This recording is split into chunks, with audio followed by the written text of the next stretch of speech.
Okay, today our agenda is to discuss how to fry the fried liver attack. So I don't know why they called it fried liver attack, but our goal for today is different, but to fry the fried liver. For E4 and E5,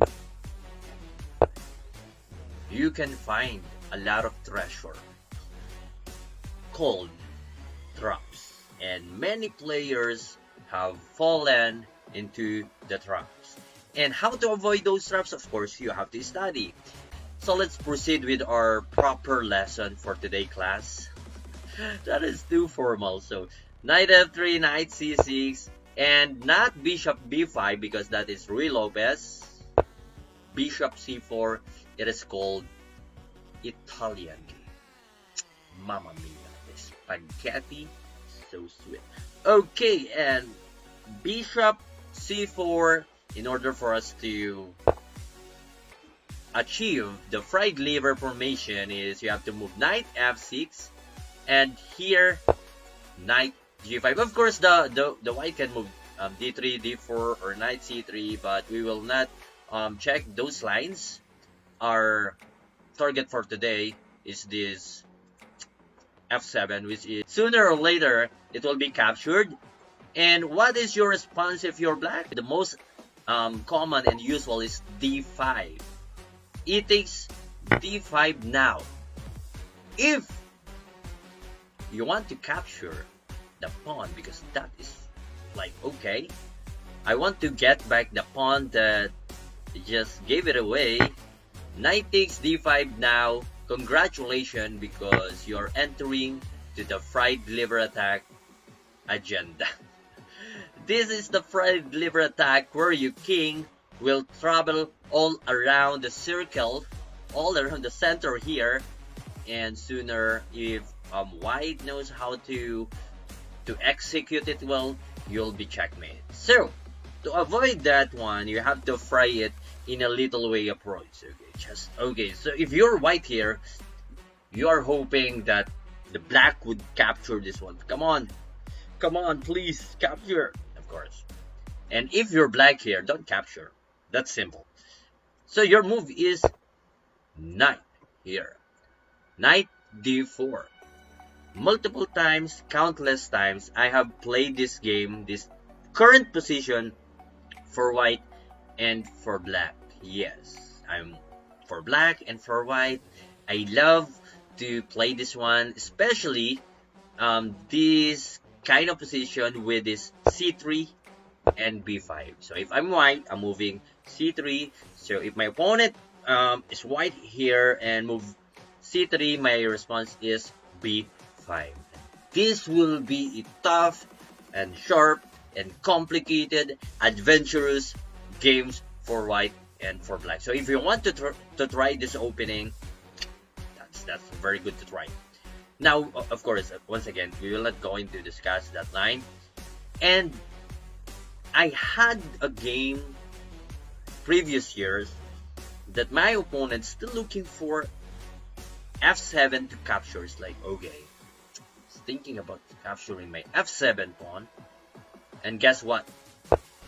He moved d6. So I was expecting c3 because that was my usual encounter for this kind of opening. I was surprised. Wow, d6, d6. So I was shaking, like I'm so excited. Of course, like, there's a trap here. Now, instead you are falling to the fried liver attack trap. You are now setting a trap for white. How? Just captured it with your queen, and white can move still c3, knight c3 here, or bishop takes f7, which is my expectation. However, in my surprise, knight takes f7, and I was about to jump into excitement and like, yes! So okay, I'll give you enough time, plenty of times to think. What is the next move for black here? I'll give you time to think about it in 3, 2, 1. Okay, time's up. That is enough time. Queen c6, targeting the bishop c4 and the pawn on g2 at the same time. And of course, this knight it will be left hang if the bishop will go here or here, because I gotta capture that one. And then goodbye knight, bye bye. And my opponent just quickly captured the knight, the rook on it. Okay, let me just. My opponent just simply captured my rook with his knight on h8. I was so stunned, like, wow, this is it. This is the moment. This is of course I gotta capture the g2, not the c4. I don't like the bishop.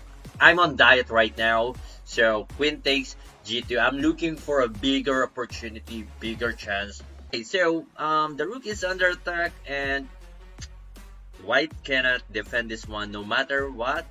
There's no way for you to defend it, and force move, or else I gotta capture that. That is checkmate right here, unless you're gonna give your king space on d file, which is d2.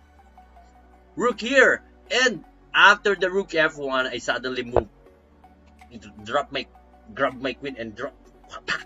Of course, there's a chess flag. It's a tournament. Queen e4, check. Okay. Okay, and after a few minutes thinking, my opponent resigned. Why? Because after bishop e2, there's a wonderful, fabulous, fantastic checkmate with my knight. And if queen will cover this one, I will just capture, and then of course, let's just check. Capture, capture, then bishop e6, goodbye for the knight. I gotta castling my next move, and then that would be, I think, an easy win for I'm not saying that it will be an easy, but of course, obviously, I know how to manage to win in this match. There would be a little counter attack here, but of course, you have to just take care of your advantage